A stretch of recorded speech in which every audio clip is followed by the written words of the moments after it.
सभेचे असणारे अध्यक्ष, पुणे शहराचे असणारे अध्यक्ष मनवर कुरेशी, मंचकावरती उपस्थित ज्यांनी आपल्या समोर आता असणारा भाषण केले असे असणारे सन्माननीय प्रकाशजी शेंडगे, त्याच्याच बरोबर सन्माननीय प्राध्यापक टी.पी. मुंडे, प्रियदर्शी तेलंग,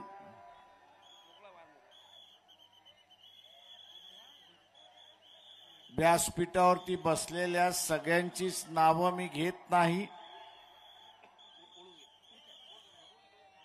उपस्थित बंधूंनो आणि भगिनींनो, शिटी वाजवणारे जे आहेत त्यांनी पहिल्यांदा थांबवा.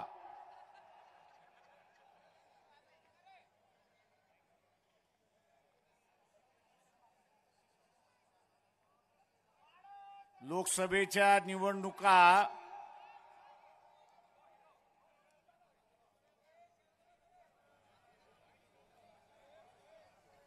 या जवळ आलेल्या आहेत.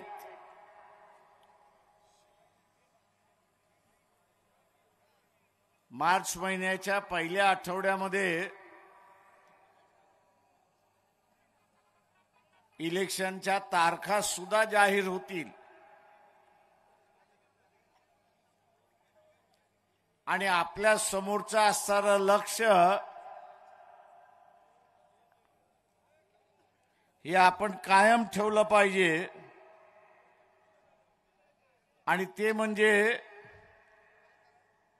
पुन्हा आरएसएस भारतीय जनता पक्षाचं सरकार केंद्रावरती येणार नाही याची दक्षता आपण त्या ठिकाणी घेतली.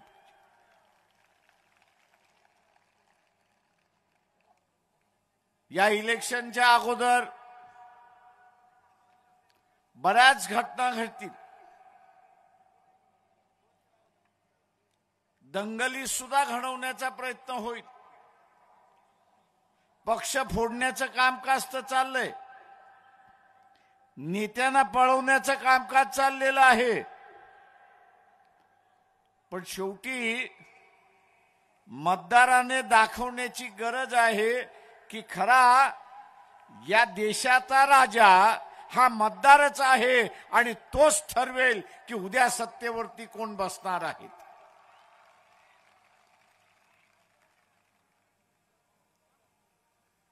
मित्रो,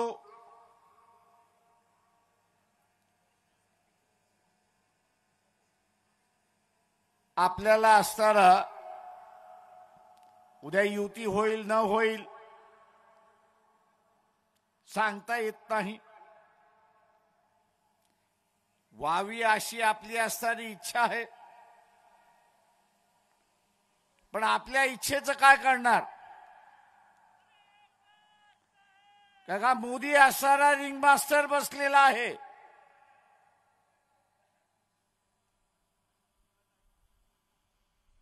त्या रिंग मास्टरने तुला जेलमध्ये घालतला सांगितलं तर हा जाणारा जेलमध्ये म्हणतो मी तुझ्याच जेलमध्ये येतो ना, कशाला तू पोलिसांच्या जेलमध्ये घालवतोय? आणि अशा अनेक घटना होत.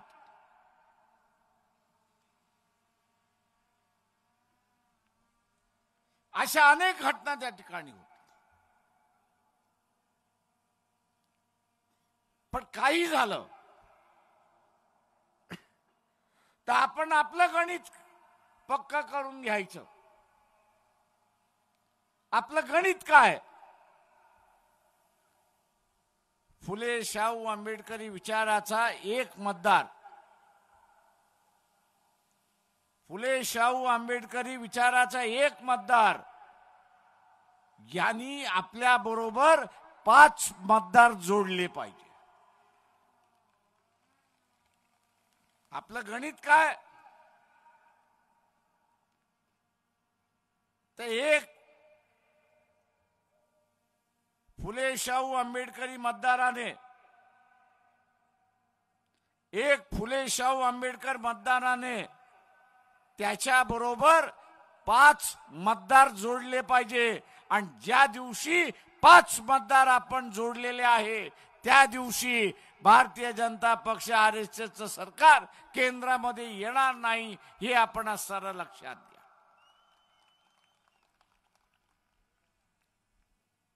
पण जोडत असताना स्वतःच्या नातेवाईकाचं, स्वतःच्या कुटुंबाचं आणि फुले शाहू आंबेडकरी विचाराच्या माणसाचं नाही.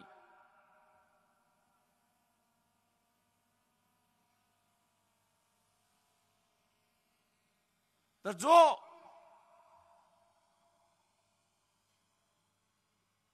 कोणाबरोबर नाही अशाला आपण जोडलं.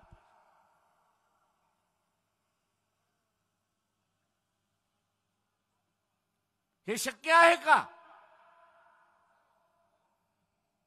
मतदाराला शक्य आहे का? मग साम दाम जे काय कुलुप्त्या वापरता येतील त्या आपण वापरल्या पाहिजे.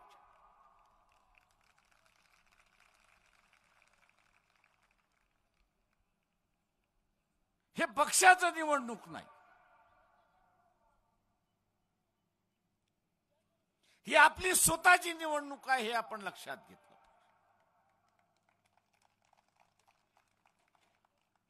इथे सत्तेवरती कोणाला बसवायचं याची निवडणूक नाही.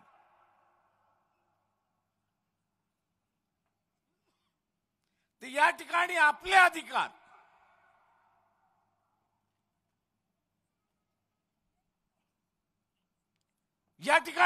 अधिकार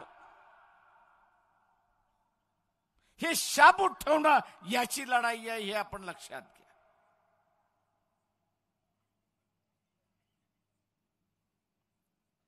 उद्याची व्यवस्था काय होणार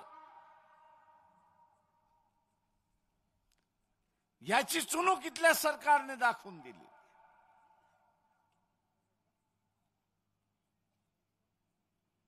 याची चुणूक सरकारने दाखवून दिलेली आहे.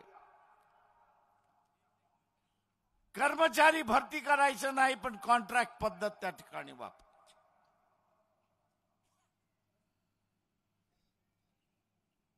कॉन्ट्रॅक्ट वरती कामगार भरती करायचं. 2 वर्षासाठी 4 वर्षासाठी आणि मग त्याच्या समोर पुन्हा नव्याने असणारा वेठ बिगार पद्धत आणायची अशी परिस्थिती आहे. पुन्हा वेठ बिगार पद्धती का कॉन्ट्रॅक्ट वरती असल्यामुळे शाश्वती नाही, हमी नाही. शाश्वती आणि हमी नसल्यामुळे तो ज्या ठिकाणी काम करतोय, ज्याच्याकडे काम करतोय त्यांनी सांगितल्याप्रमाणे वागल्याशिवाय त्याच्याकडे प्रयत्न नाही हे लक्षात घ्या. तू वागला नाही, ऐकलं नाही तर टर्मिनेशनची नोटीस आली तो उपास मारायला. मग आपला उपासमार टाळण्यासाठी जे सांगितलं त्या केलं जाईल अशी परिस्थिती आहे. आणि म्हणून ही आपल्याला वेठबिगार पद्धत पाहिजे का? बाबासाहेबांनी ही वेठबिगार पद्धत बंद केली. सरकारी कर्मचाऱ्याला चुका केल्याशिवाय काढता येणार नाही, त्याचं वय होत नाही तोपर्यंत. एक शाश्वत दिलं, त्याला शाश्वत केलं. पण आता असतानाही शाश्वत काढल्या जात, अशाश्वत केल्या जात. हमी होती ती हमी संपवल्या जाते आणि पुन्हा टांगती तलवार त्याच्यावरती ठेवल्या जाते. ही उद्याची येणारी परिस्थिती आहे. शाश्वत इथला कोणच राहणार नाही. पूर्णपणे शासनाच्या मर्जीवरती जगावं लागणार अशी परिस्थिती आहे.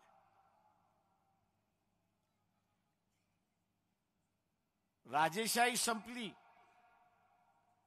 पूर्वी राजेशाहीच्या मर्जीप्रमाणे जगावं लागत होतं. स्वातंत्र्य मिळालं, संविधान आलं आणि आम्ही आमच्या मर्जीप्रमाणे जगायला लागलो.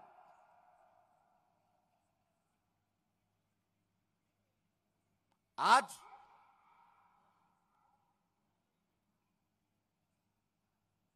हीच मर्जी जी आहे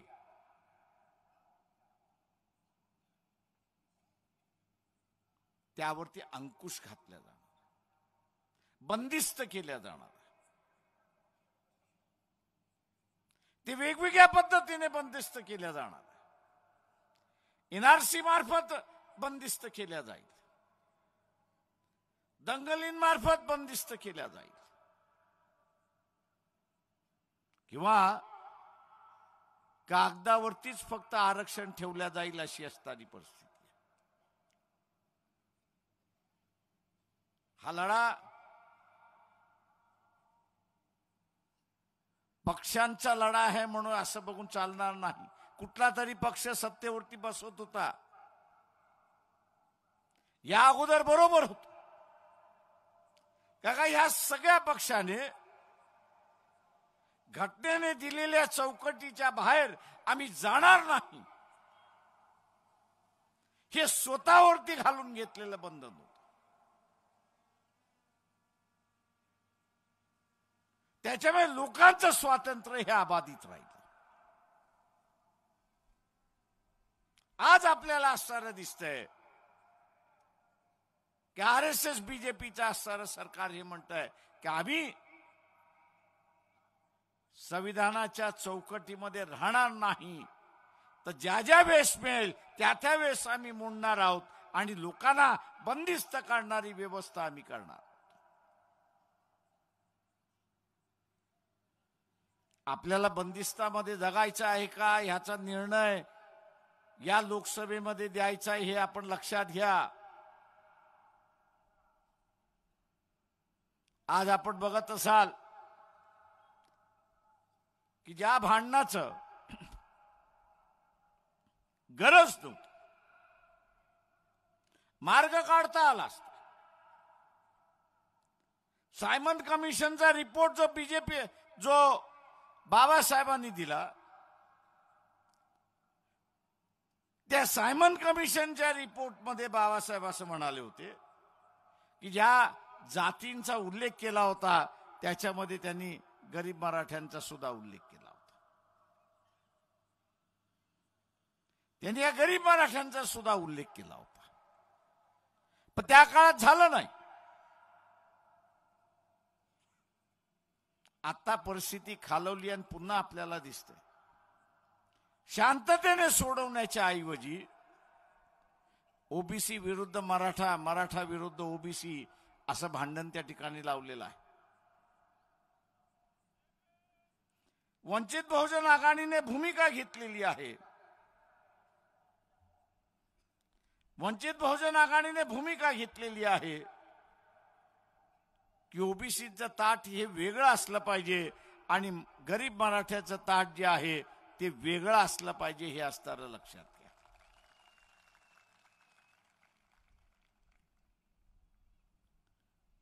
हे ताट वेगळं व्हावं यासाठी जरांगे पाटील लढतायत.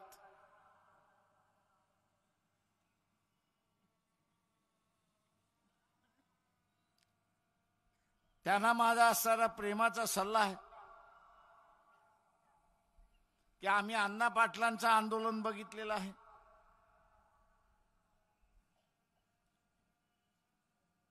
अण्णा पाटलांचं आंदोलन जिरवण्यात आलं.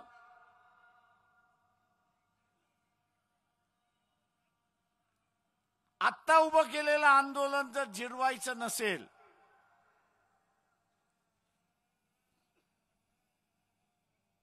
तर तुम्हाला इलेक्शन मध्ये उभं राहिल्याशिवाय दुसरा पर्याय नाही.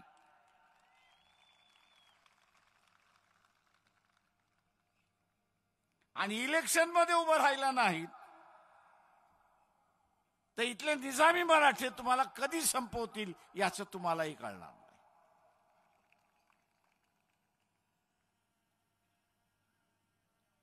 बघा, इथल्या गरिबांच्या चळवळी कधीच उभ्या राहिल्या नाहीत, त्या उभ्या राहू दिलेल्या नाहीत. आज आपणही जे करतोय ते इथल्या असणाऱ्या गरिबांच्या चळवळी उभ्या करतो, उपेक्षितांच्या चळवळी या ठिकाणी उभे करतो. या उपेक्षितांच्या चळवळीमध्ये एकजूट होणं हे त्याच्यातलं महत्वाचं आहे.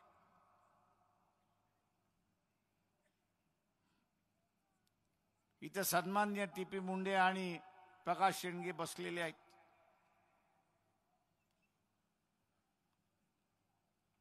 आपण जे करत आहात त्यातून एक मतदारसंघ तुम्ही ब्लॉक केलेला आहे.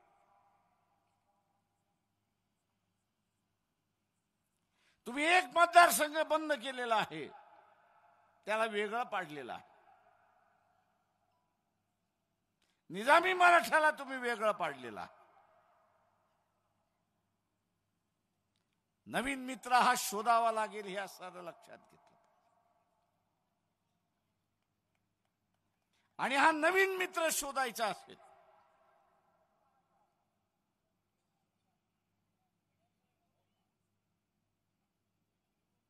तर इथला नवीन मित्र हा मुसलमानाशिवाय दुसरा कोणी नाही हे आपण लक्षात घ्या.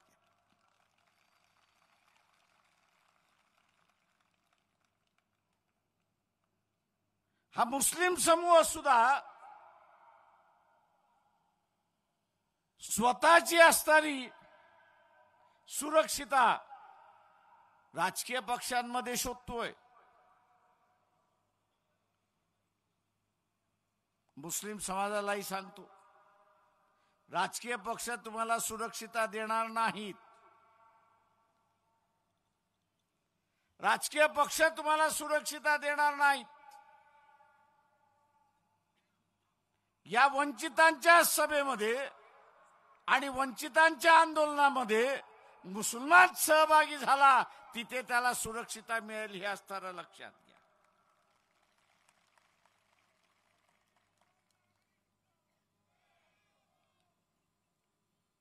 मुसलमान जो अलिप्त होऊन राहतोय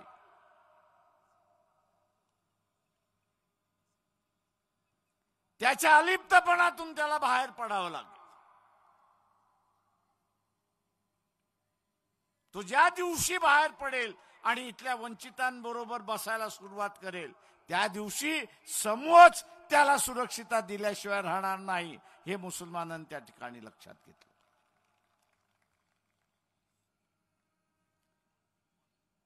मी असणारा ओबीसीना विचारत असतो की तुमचं आणि मुसलमानाचं भांडण काय.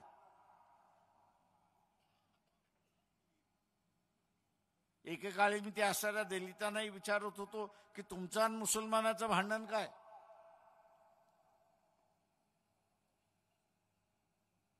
तुम्ही राजे महाराजे होतात का. तर नाही, उपेक्षित तुम्ही होतात. दरबारी सुद्धा नव्हतात अशी असणारी परिस्थिती, चोपदार नव्हतात अशी असणारी परिस्थिती होती. शिवाजी महाराजांचा काळ सोडला तर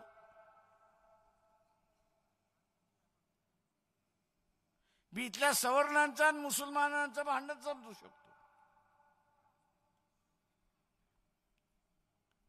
काय का सवर्णांकडे बसलो तर ते म्हणा 800 वर्ष मुसलमानांनी राज्य केलं, म्हणजे 800 वर्ष ते गुलाम राहिले आणि आता ते 800 वर्ष मुसलमानांना गुलाम करायला निघाले.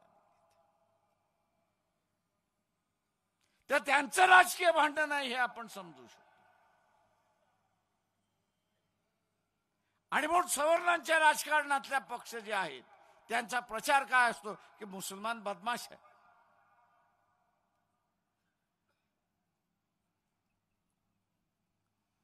आणि तो दुरी करायला बघतो, त्या दोघांमधला भिन्नता आणि आपण त्याला बळी पडतोय अशी असणारी परिस्थिती.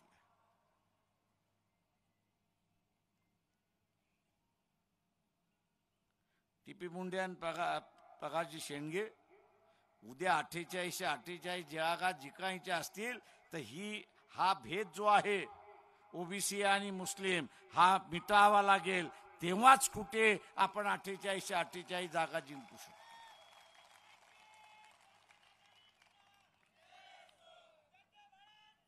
आणि म्हणून मुसलमानांना माझं आव्हान आहे की जिथे जिथे ओबीसीचा उमेदवार उभा असेल, जिथे जिथे ओबीसीचा मुसलमान उभा असेल, त्याला मतदान देऊन मोकळं व्हा.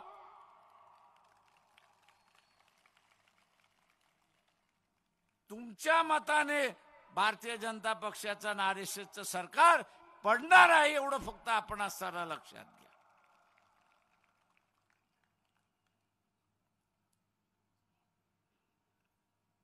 मित्रो, हा सारा कठीण काळ, हिम्मत दाखवण्याचा काळ आहे.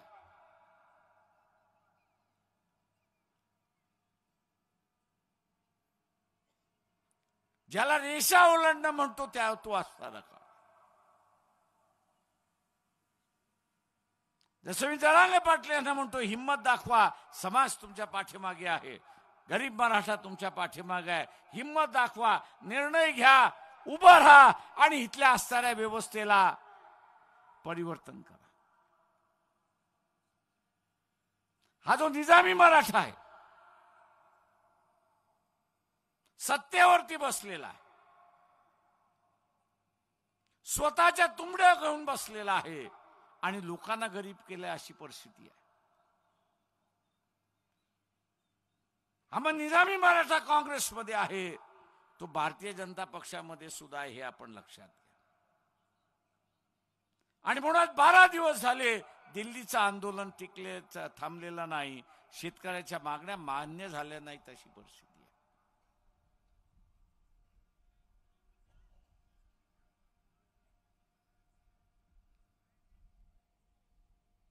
उद्याच्या या कालावधीमध्ये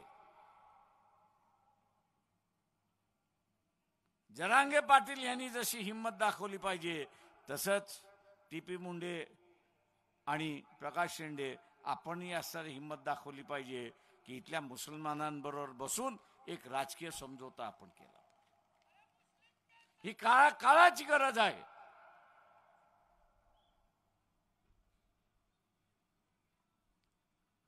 ओबीसीचं मिळालेलं ताट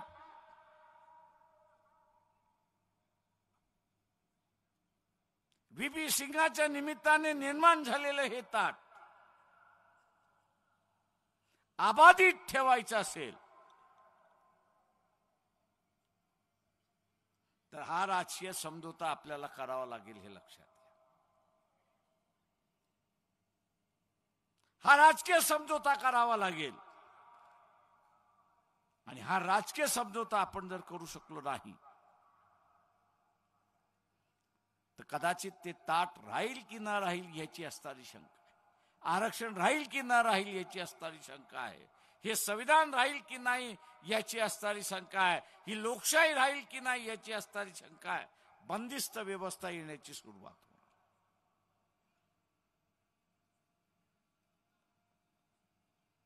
आणि म्हणून उद्याच्या ह्या व्यवस्थेमध्ये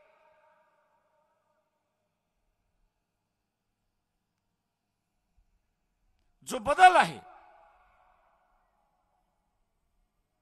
उपेक्षितांचा बदल आहे, वंचितांचा बदल आहे, त्याचा धर्म न पाहता, त्याची जात न पाहता उद्या वंचितांची सत्ता ही आपल्याला आणायची आहे. ती आपण सगळेजण आणाल आणि त्याच्यासाठी आपण कटिबद्ध राहाल ही अपेक्षा मी आपल्या सगळ्यांतून बाळगतो आणि आपली रजा घेतो. जय भीम, जय भारत.